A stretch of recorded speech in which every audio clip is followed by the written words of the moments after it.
Now, I'm really excited and thrilled to introduce our three speakers. So first, Maya Ganda, class of 2003, a Lehigh alumna. She is the author of How Tariffs Work and an interdisciplinary expert on trade policy, economics, and emerging technologies, with a career spanning roles at Motorola, Xerox, Engineers Without Borders, IEEE, and chairing the Quantum AI Institute. Her work decodes how complex trade policies affect global supply chains and consumer prices, bridging economic policy with real-world impacts on households and businesses. So that's one of our three. Next is Dr. Jesus Salas, who is the director of the Center for Applied Finance and a finance professor at Lehigh University, where he has taught since 2008. He received a PhD from the University of Oklahoma and is the founder of the Latin American Finance Association. As a widely published scholar in corporate finance, governance, and risk management, he brings an essential macroeconomic lens to how trade policy influences corporate decision making and market stability.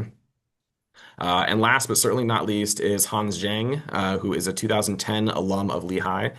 He is the VP of Operations and Finance at SunGrow USA Corporation, bringing over a decade of executive leadership in global supply chains, customs compliance, and tariff strategy in the renewable energy sector. Hans has led cross-border logistics and trade compliance hands-on, helping scale SunGrow's North American business from $20 million to over $2 billion in annual revenue.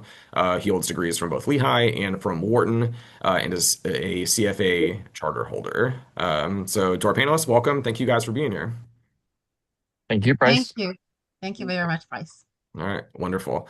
So to kick us off, Jesus, I'm gonna have you kind of lay the groundwork and the foundation for kind of where we stand. I feel like over the course of the last 18 months or so, I've heard the word tariff more times than I could have thought of for the rest of my life. So, and it seems like there's updates happening almost daily. So why don't you take a few minutes, lay the groundwork of kind of where we are and what the current landscape with tariffs looks like today. Yeah, so I'm not going to talk about all the tariffs that we've had since the 1930s and beforehand. This is really just a summary of where we are right now. But of course, we have to go back to 2018, and Trump number one. He actually instituted, and again 301. Just remember, this 301 tariffs against China at that time, and those were, as you can tell, on $350 billion of goods, right? So it's a massive amount, and those tariffs are still actually right now they're intact. Um, Here we are. There was an escalation with Biden.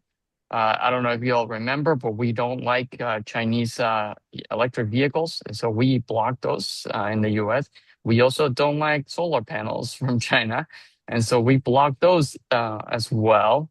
After that, we also have the 232. Again, this is a different number on steel and aluminum. Those are actually still intact as well. We want to try to reactivate the steel and aluminum economy in the US. I don't know if it's happening. I don't know if it will happen, but that's the goal of that policy. As you know now, this is the most recent ones. And again, now we're talking about 301 again. These are 10 to 12.5% tariffs against basically the whole world. This is 99% of the trade, with the US. And this is on forced labor. So the idea that these countries around the world, including the EU, doesn't enforce forced labor policies as much as the US would like. So that's let's just call it pretense for those. 10 to 12.5%. There's some exemptions. And I do want to mention also the Canada one. And that's in part because we are in the process of renegotiating the US-Mexico-Canada trade agreement. We have 10 years to do that. Mexico's already negotiating with the Trump administration. Canada said, well, I don't know if we want to renegotiate. Trump got upset. He doesn't like that when people don't do what he says that they should do. And so he imposed a 50% tariff against Canada, as you might have heard just recently. And that's where we are with Canada. And finally, this is to come. This is not there yet. Okay, this is something that we will hear about soon. We again have 301 investigations on overcapacity. So this is firms that are around the world producing more than their capacity, I guess. And the idea is that they're dumping cheap products, which is a problem for the US. And so that's going to be the excuse for the next 301 tariffs. And these are going to be on 16 countries. You can see the countries right there. What's important to note here again, why did I mention 301? These 301 tariffs are not probably not going to be um, litigated. These are probably going to stay. It's unlikely that there's going to be some kind of like lawsuits to try to get rid of these. Both of these, this one that are going to happen next month, and this one again, based on forced labor, they're likely to remain. So that's where we are today. We have a lot of tariffs, old tariffs, new tariffs, and still some to come. And I'm going to stop right there. Okay. Awesome.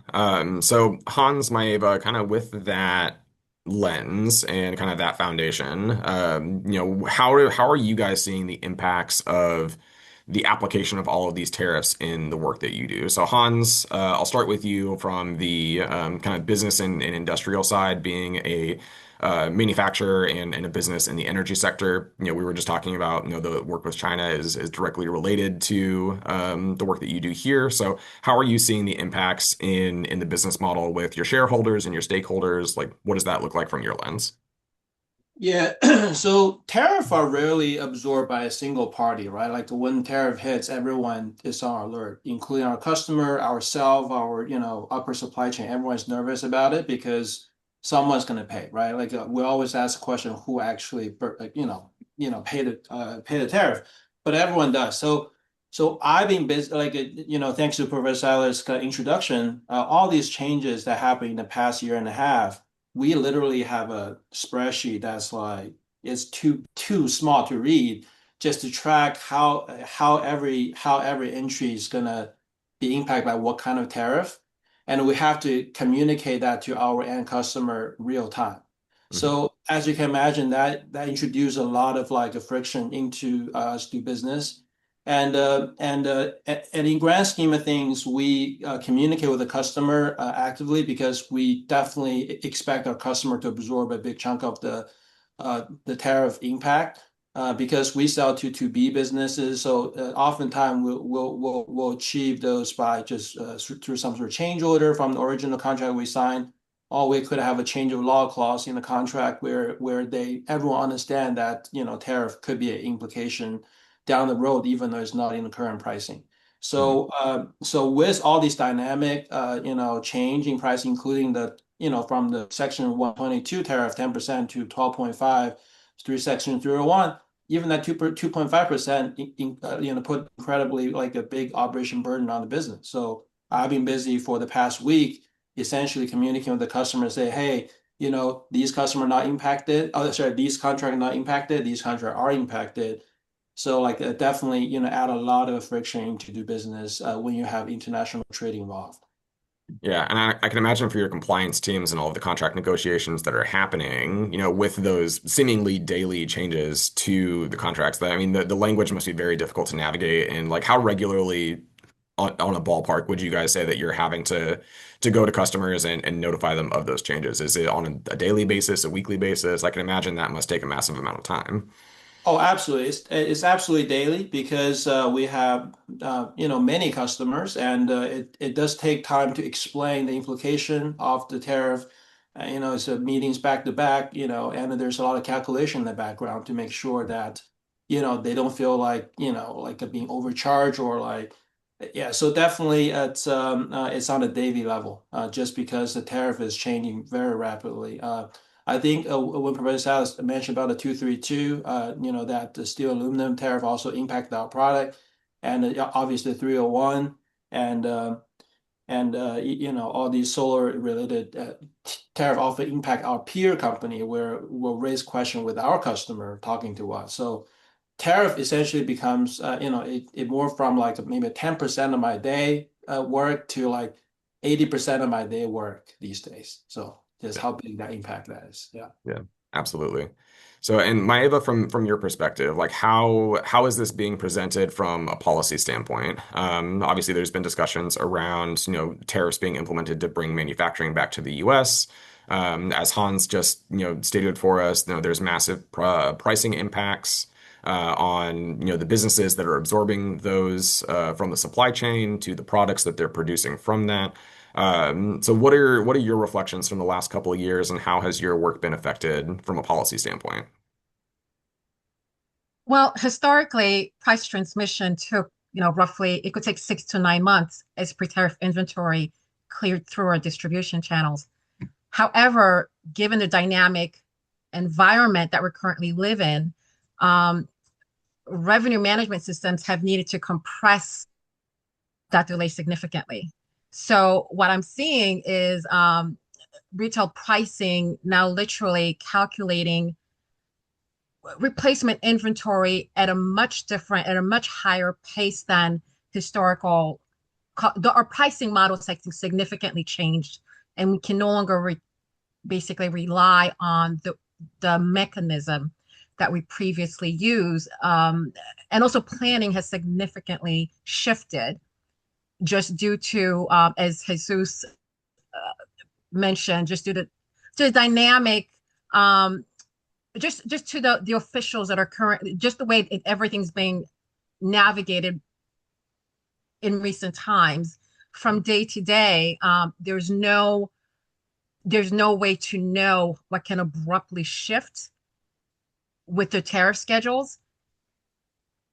So the algorithms are consistently we're basically, what I'm seeing is they are consistently adjusted to adapt the changes as they occur. So versus having one way of scenario planning basically and a set of critical success factors, I've seen a lot of shifting, and just due to the nature of the dynamic environment that, the mechanisms that are in place. We can no longer rely on the past to safeguard operating margins. So when I'm advising, it's as Hans said, lots of meetings, lots of constant meetings, lots of scenario planning, and looking at ways to, as best as possible, stay ahead of what could potentially happen, if that makes sense. Yeah, so I think when it comes down to like the complexities from a boardroom, and I don't work in industry, so please correct me if I'm going down the wrong direction. But when you have to navigate all of these conversations around active changes consistently with your customers, with your stakeholders, I can imagine that a lot of those conversations get incredibly frustrating. And from an advocacy standpoint, and being able to communicate with your representatives, and having you mentioned that time frame of the 6 to 9 month kind of implementation. But when tariffs and algorithmic pricing are, the speed of information is coming so quickly, right? So Trump announces a 10%, 12% tariff on XYZ products. Like, are companies just adding that back in and adjusting their pricing ahead of time before the tariffs actually go into effect, even though their pricing is based on maybe something that happened 6 months ago? Like, how does that dynamic shift the way that companies are approaching their pricing structures? So corporate leadership teams have to decide whether or not to absorb these costs, right, within their profit margins or pass them along to consumers. So what I've seen is natural is lift in pricing. But again, businesses perform a lot of elasticity studies, pricing elasticity studies behind the scene to sort out the demand sensitivity, right? Where what consumers can realistically absorb because they do not have infinite resources, Right. right? So at times they may temporarily compress their gross margins in order to preserve market share. At the Mhm. end of the day, they still want to win. So what I've seen is companies try their best to renegotiate with vendors Mhm. and adjust, bill of materials, for example, so that they can do their best you know, to basically reduce the shock to as they must pass through certain costs to consumers. but for sure, the margins have required restructuring in order to, yeah, in order to, you know, in order to basically have to deal with some of these unexpected tariff shifts. Uh, Mhm. yeah, but for sure, there's lots that, yeah, they have been passed. Yeah, these costs have been passed on to consumers. But yeah, like the companies do their best to try to reduce the shock, um, yeah, of the price adjustment that are required. Wonderful. All right, so we have a couple questions coming in from the audience, so we'll go to a couple of those. So Parlando asks, I hear people say there is a trade deficit in quotes, meaning that we're losing money, but others say that if we have a trade deficit, it means that we're receiving goods from abroad for less money than we would spend domestically, meaning Americans are saving money. So where does the truth lie? And most importantly, how do these principles affect our domestic economy? So talking about trade deficits, Jesus, from a kind of Yeah. a academic lens, like maybe you might be the best person to address this. I'm happy to take that one. And I think both claims are correct. I think Mhm. overall, I mean, I would say every country would like to sell more abroad, right? No country would say, no, no, I don't want to export. I don't want to sell our products abroad. Everybody would want to sell their products abroad, right? On the other hand, it's also true that, the fact that we're importing, some good from another country, it means that we're paying less than if we were making that product in the US, right? So, it doesn't make sense to impose a tariff to make everybody pay more money for that product. That doesn't mean we're winning in that case. Just, paying more for a product that's made in the US, that that's a lose-lose, right? In that case, you're still not making a product cheaper. You're paying more for a product, right? So that, your quality of life, is definitely worse. I mean, ideally, what you'd want is for the U.S. to make better products, right? Or to improve efficiency to make the products at a more cost efficient basis or better quality, and so that everybody around the world would want to buy them. But to impose a friction, by tariffs, that hurts everybody. It hurts the U.S. It hurts the world economy. It doesn't, make us produce better products. It's just a lose lose. Yeah, and I think that there's one of the things that we'll dig into in a few minutes is the kind of the purpose belong bringing manufacturing back and bringing manufacturing around specific markets and specific industries to that. So we'll dig into that a little bit later. I don't want to jump too far ahead. We've got some other questions that I want to ask to the group. Uh, I'm sorry, quickly, Bryce. One thing to remember is a trade deficit is not necessarily proof of losing money. Um, mm, it, it's essentially a macroeconomic ledger balance that could be seen as reflecting high domestic consumption and stronger investment. mhm. But I think when you were reading the question, you mentioned it. Does that mean losing money? Was that correct? I believe so, yeah. Okay. Okay. So looking on to the next question. So this one's for Hans. So how are, quote, change of law provisions structured? Do they always trigger a renegotiation? Can they be set up to be automated, such as a customer pays 50% of an additional tariff and a vendor pays a 50%? How differently are you writing these provisions compared to pre-2018, compared to pre-2024? I feel like there's a lot of aspects into this Yeah, one. for sure. So I'll try to keep it brief. So the original purpose of change of law is definitely not for tariff, right? So it's a much bigger provision to kind of like cover a situation like a drastic policy change, any type of drastic policy change, like a product ban or whatnot. We started use change of law for tariff purpose in the first change when the first 301 tariff is in place, which is 2018. And since then, the change of law clause has evolved because people know that this is a clause that we're going to use for addressing tariff. And guess what? It does trigger negotiation every time. And I would say in most times. So when we evoke change of law policy, we usually send a change order or change order notification to our customer saying, "Hey, there's a tariff change, and here's a possible impact of the tariff amount." Like we'll give them the amount and the cost at the same time, and that triggers negotiating. We do have project manager for every project, so that is handled by people. And as you can imagine, it's an administrative heavy work to kind of go through all these contracts. And it doesn't automatically happen when we split the tariff halfway. For some customer, like I would say in a lot of cases, the customer actually end up paying most of the, if not all the tariff. In very rare situation where we split it. So it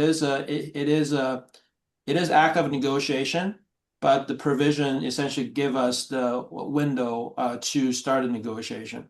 But like when we talk about this clause during contract negotiation, we actually talk about all these already, right? We talk about why we need to have this, why do we think it's not like why we need the end customer usually have the right to adjust, the price. They have more window than the supply chain because the supply chain, the cost is fixed in short to midterm. So if we start to bear tariff, that means we're losing money. And if we start to lose money, then we might have ongoing concern to service our product for the next 15, 20 years. So that's not what our customer want to see either. So when we go through this negotiation, go through all these scenarios, before we sign a contract, usually we have a certain understanding ahead of time. Hmm. So that's why when we trigger it, it's a lot easier to kind of just talk through the logic. Yeah. Yeah. And you mentioned the administrative burden that these contract negotiations really implement. So like in a rough ballpark, like once those are implemented, how quickly can you typically come to a decision with one of your clients? Is it a matter of days? Is it a matter of weeks, hours? I'm sure it's probably case by case. It's very tedious because when we have a big import of like let's say 40 containers for one customer, maybe 20 of them falls into the tariff, 20 of them is 12.5. So we have to find all the supporting document to tell them that, hey, this is actually the kind of tariff that you're incurred. So it's not just about negotiation, it's also about document collection. It's all, the tariff, explain why. And then through the refund process, we got to, explain to them, how are we getting a refund? Why we're not getting a refund? So as you can imagine, this just adding all these work that wouldn't exist, I would say 10 years ago. Like all these jobs doesn't exist just to handle tariff. Like now we have all these people to kind of manage that. Yeah. Yeah. Yeah. Yeah, it's amazing how, policy changes can, require staffing changes almost instantaneously. Yeah. All right, so we're getting a couple of questions. So I guess we'll jump right into the manufacturing piece since that's something that we had on our ledger and a few folks have asked in the chat. So Hugh asks, isn't one of the purposes of tariffs to protect and encourage expansion of domestic industries? And isn't that the rationale for many or most of the current tariffs? This is something that we had in our discussion kind of prior to today's presentation, talking about what specific industries are we actually seeing this occur within. So Jesus, I see you pulled your slides up. Thank you. Yeah. So let us know kind of what industries are we actually seeing impacts of this reshoring or nearshoring of manufacturing. Yeah, we're definitely seeing it. I mean, it's not like, I mean, for example, we know that the iPhone can never be built in the U.S. Trump, his family tried to build this gold phone, and even supposedly it was going to be all U.S. made, and it's not actually even really U.S. made, and it's a lot more expensive than the iPhone, and it's a lot worse than the iPhone. So I mean, there are things that are just never going to be made in the U.S. fully, but there are right now. You could definitely see U.S. companies and even foreign companies. They're definitely shifting some of their manufacturing to the U.S. You can see Apple, TSMC, IBM. They're putting AI servers. There's fabric manufacturing. Johnson and Johnson with pharmaceuticals, and AstraZeneca the same thing for pharmaceuticals. General Motors is moving some battery operations. There's other Hyundai is also in the process of that. So I mean, there's definitely many instances that we already know of companies that are shifting operations. It is limited. Some of these operations are going to take a long time to build, so we don't know exactly what's going to happen when Trump, leaves office, for example. Maybe some of these things could be canceled, eventually. But as of now, you definitely see evidence that the tariffs are, um, incentivizing firms, and firms are, following up on those incentives to build things in the U.S. Yeah. And I Yeah, think sorry, I have a no, bad habit of jumping ahead. Go ahead. no problem. Yeah, I have seen it concentrated in high tech and in high capex industries where supply chain security and incentives really compel what we've seen protectionist tariffs. And so what I believe, well, the primary driver of some of this movement is in the high tech computer and electronics manufacturing. I think Jesus mentioned TSMC and Apple, for example. And so I've seen it most notably in advanced semiconductors, specialized AI hardware, microelectronics, and some of it is fueled by the CHIPS Act, Mhm. right? The CHIPS Act funding and federal policies that are aimed at securing our critical infrastructure. Yeah, absolutely. Yeah, I think that really, because there's so much information coming from the federal government and so many changes that are occurring on a regular basis that like the CHIPS Act was a huge piece of legislation that happened last year or 2 years ago that I feel like most people have completely forgotten about now.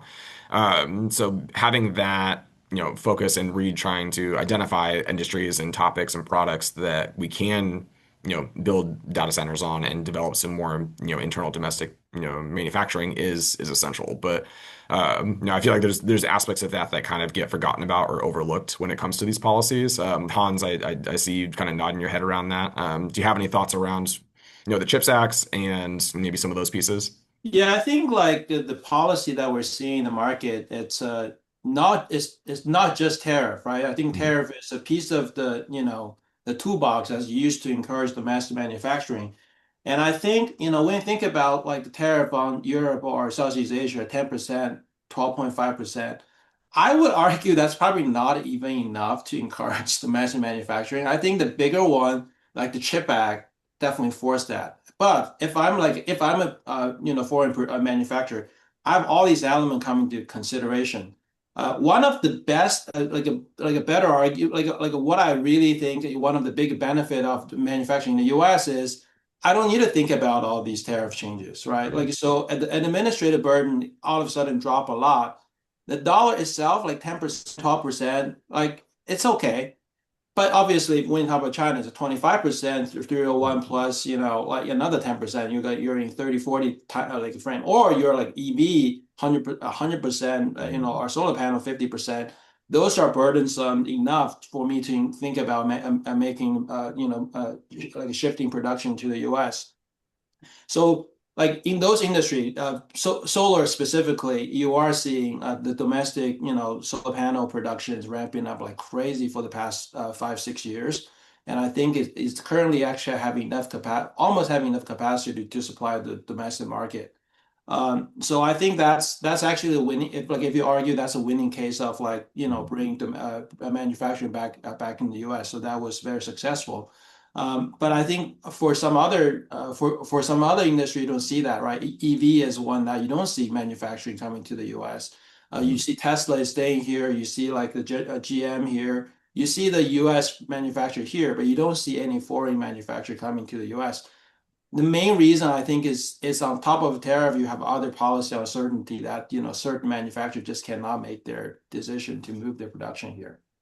So there's so on top of tariff, we have a lot of other type of policy uncertainty in the U.S. currently. So I think that come into play when people making the decision to move their factory here or not. Yeah, and I can imagine how difficult it is for business owners and organizations to navigate this, partially with the speed of the changes, but also like it's how quickly things are changing and then how slowly it actually takes to implement some of those changes, like changing supply routes or actually building a facility to establish what the manufacturing needs of that particular product or that particular organization are. So you have 10,000 changes and 10,000 things to think about, but then the actual implementation of doing that can be millions of dollars and multiple years of development, and by the time that factory is ready, it could be the policies can be completely different. Even though from what it seems like from some of these blanket tariff policies that we've seen as far back as 2018, that a lot of these are probably going to stay, it seems like. I want to say something that Andy said something in the comments that I think it's worth chatting a little bit about, which is that you see this in Europe, for example, the French farmers are very upset about a free trade agreement with the between the EU and South America. And that's they see this as their farmers they have a lot of regulations. They're under very strict rules about how to grow their plants, right, the vegetables, and the fertilizers that they can use, the water quality, and how much they have to pay employees. And as a result, it's not that France is just not as good as making products. It's that South Americans don't have to abide by the same regulations as the French farmers. And so, the French were saying, well, it's unfair that we now have to play on an equal, playing ground, given the fact that, the rules are just not different in the US versus South America. And that's true. And so I don't want to, presume to say that everybody's playing on the same, rules under the same rules. And we should just, keep on, without the tariffs because, the world is perfect, the way it is. There are, additional, rules that make competition a little unfair, especially for developed economies that have very strict rules, compared to other less developed economies. Yeah, absolutely.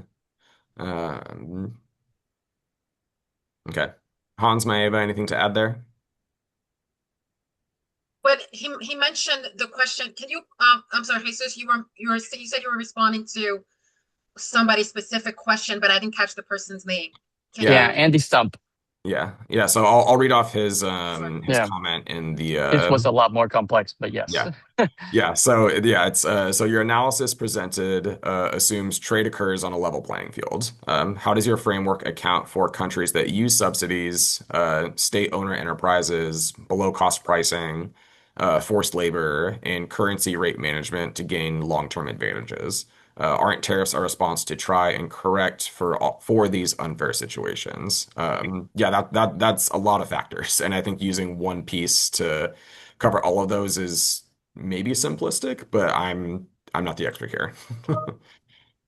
Sure, I guess tariffs could be seen as instruments designed to relevel the playing field Hmm. by taxing imported goods at the border in order to offset non-market advantages like, foreign government subsidies, currency suppression, and what are deemed unfair labor practices. So, for Yeah, example, when other nations artificially lower, quote unquote, artificially lower their production costs through state funding or weak currencies, tariffs can be used as tools that act as a counterweight to make domestic products competitive once again. yeah. And to That be help? clear, we completely agree. Maybe yeah, that we're on the same page. We completely agree. And to be clear, it's not like the U.S. doesn't subsidize anybody. Yeah. We know the oil and gas industry is subsidized. The CHIPS Act is a subsidy. The EV credits were subsidies. Airlines, the Boeing gets subsidies implicitly by the fact that the U.S. basically buys all of the airplanes from Boeing for the military. So, anyways, it's just to be clear, it's not like the U.S. doesn't subsidize and the whole world subsidizes. The whole thing is really, really messy. It's not simple. It's very interesting because I'm in solar, right? So I went through two AD/CVD kind of investigation on Chinese solar panels, right? So this is anti-dumping, CVD is countervailing duty, which is essentially, encourage like basically looking to other subsidies, right? And uh, I think it's kind of interesting. I think if you do specific industry-wise targeting, it's probably more justifiable. But when you do for every product coming from a whole country, it's probably easier to do, but it's also like, it's probably not fair for certain industry, right? So I think like, it's like a spread. You're hitting everyone. Is that right? But I can see the argument that if you do the analysis for every industry, then that's too big a lift. I don't think the government is not big enough to do all these analysis and figure out specific tariff for different industry and product. So I think that's where the interesting balance is. Like, yes, you probably are hitting certain industry that have, like a not so savvy practices, but you're also hitting other industry that's already very competitive and supposed to be on the same level playing field already. So Yeah, and I think for certain industries too, like there have been statements from the administration around, exemptions for specific products or specific kind of product categories. Like, the United States generally doesn't have the infrastructure for banana plantations. Like we just don't, like the climate doesn't really fit something like that. So why are we going to try and encourage tariffs or reshoring of companies for banana plantations? It just doesn't make sense. So I think from the administration standpoint, just doing a blanket tariff on everybody for the majority of their trades, just it makes the process simpler for the administration, but potentially a lot more complex for businesses and consumers. And I think I'm going to transition that into our next question is like with these constantly trading, constantly shifting policies, how do business leaders, how do consumers and everyday households plan budgets around these types of uncertainty? Hans Maeva, from a strategic standpoint in your boardrooms, you're having probably all kinds of like what if scenarios with your boards. But for the everyday, Joe and Jane, what are things that they can do to try and, mitigate some of the price impacts that they're seeing either in, their daily essentials or other areas of their lives? Not easily, because the average person doesn't have a significant amount of discretionary income Mm. to accommodate many of these gyrations. So, we see product substitution.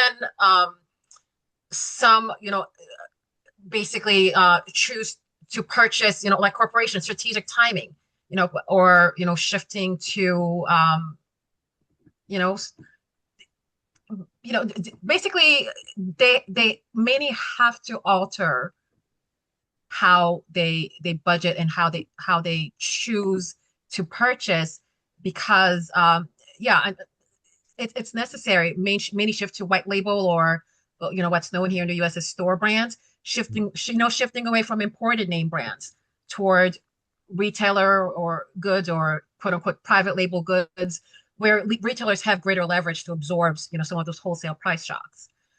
And some choose to extend durable goods, the life cycles of high ticket durable items such as vehicles, computers, hardware. So instead of upgrading equipment, for example, they may choose to repair, pay the cost of repairs, or shift to secondhand market platforms, which have become increasingly popular. And many are using cashback programs, for example. Store promotions, price matching tools have become increasingly popular. And and simply reallocating many of their discretionary spending, shifting household spending away from discretionary physical goods, for example, toward non-tariff services or essential categories, in order to preserve their purchasing power. Yeah, so it's a lot of navigating and really digging into what price decisions are consumers really making. And I know every person watching this, frankly, is probably in a different financial situation from the next person. And that's not an easy answer that really anybody can look at. Having to choose between certain things that are essential, housing, food, safety, power. And then also being able to, have that discretionary income to, then enjoy the things that you want to enjoy. It's difficult, for everyone. So we've got about 5 minutes or so left. I want to see if there's any other questions that we can explore from the conversation. But I think with the time that Oh, we have left. there was one question it's a small comment related to a question. It was a long question, but I will answer one little component of the question. And the question was related to retaliatory Mm, tariffs. And I just want to quickly say that, retaliation is a very tough game when the US has a trade deficit against a country. Like, so this is what happened with China in, 2018. as soon as the U.S. imposed on tariffs using 301, China retaliated, and then the U.S. well just retaliated again because in the end the U.S. imports a lot more from China than China imports from the U.S. So when a country has a trade deficit, no, when the U.S. has a trade deficit against vis-a-vis another country, the other country can just not win a retaliatory battle. Interestingly enough, I believe Brazil has a surplus against the U.S. So I always wonder why Brazil hasn't retaliated against the U.S. On some of these tariffs. But just generally speaking, if the U.S. has a trade deficit, any retaliation, they're going to end up losing. They would end up worse, and that's what Trump has been saying all along, and he's right about that. Yeah, awesome.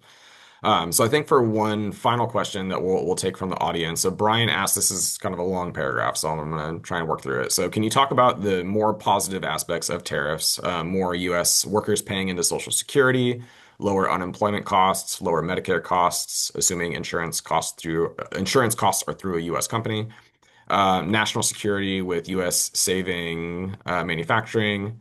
It seems like a lot of the conversation has been focused around individual companies, but how can these numbers be put into a bigger picture in terms of the impact for, kind of the larger American economy? So, I know we've jumped around a variety of topics today, but maybe we'll take a few pieces from each of our speakers to kind of reflect on that, and then have that kind of be our closing thoughts. So, whoever wants to jump in.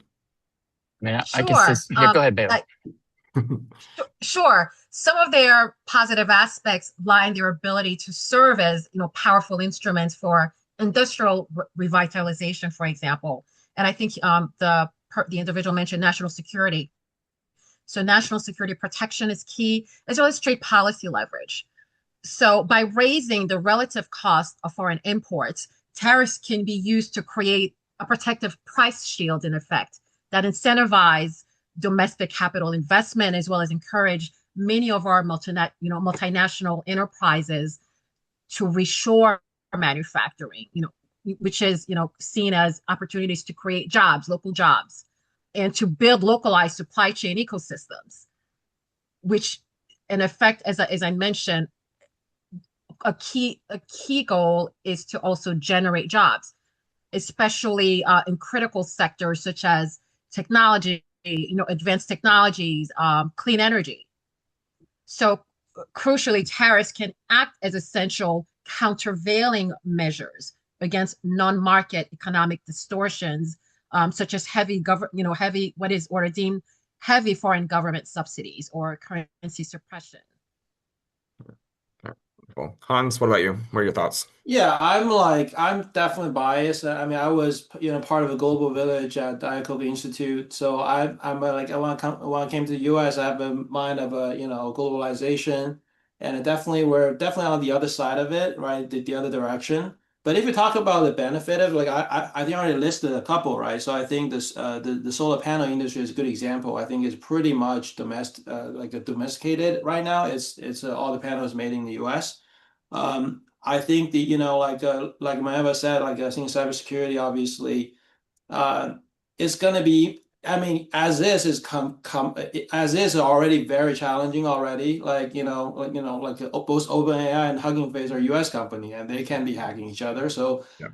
so that's going to be a problem for everyone, regardless of where you are. But I think other benefit of like tariff, I would say. It is one of those one of those things that does impact people to make think about their business strategically. So I think the administration used tariff to signal where the economy is going to go. So I think at least we got some hint of like how do we pivot or go as a trend. But I mean, like when I took Econ 101, we remember tariff introduced that big deadweight loss, like so. I always think about that going back to the college lecture hall, and I think about that. It's like, okay, we're as a human species, we're losing so much productivity. But Mhm. anyhow, but it's a very interesting time to live. I mean, surely another very big benefit, I would say, is making my professional life very interesting. So I think personally, that's one of the bigger benefit for me. Yeah, can look back in 30 years and have lots of stories for your kids. For sure, yes, yes. Jesus, any other kind of final comments on that question before we wrap up for the day?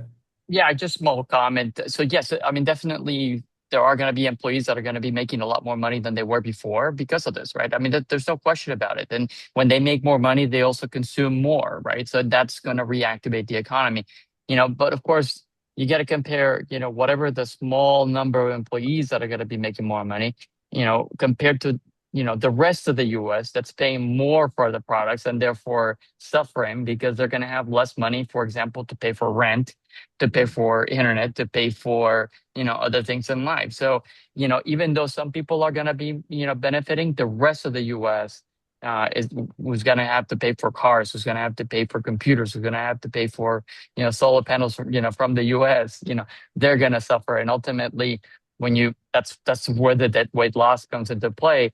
Ultimately, it's a net loss. Yeah. Yeah. And I think that, the last thing that I'll kind of include for everybody is that, the main thing that I pulled away from today's conversation is that trade wars have trade-offs, right? Some people are going to be looked at as winners, some people are going to be looked at as losers. There's going to be positive impacts, there's going to be negative impacts. It's really just what pieces of those are really going to be the most impactful for the individual, for the business, for the country, for the economy, for the world. So with that, I want to kind of wrap things up from there. I'm really glad that we were able to integrate some of the questions from the audience into the conversation. And thank you again to our wonderful panelists. I know that not everybody can clap, but I'm virtually clapping for everyone here today. So thank you so much for your time. And we look forward to having you guys for another upcoming panel or an upcoming Mountain Talk. So if there's any additional questions, please reach out to me. And otherwise, we will see you guys in the next one. Thank you very Thank you much. so yeah, thank you so much, Bryce, Thank Jesus, you, Bryce, Hans. for organizing. Thank you. Thank you, Thanks, Meva. everyone. Absolutely, Take guys. care. Okay, bye bye. Bye. Bye.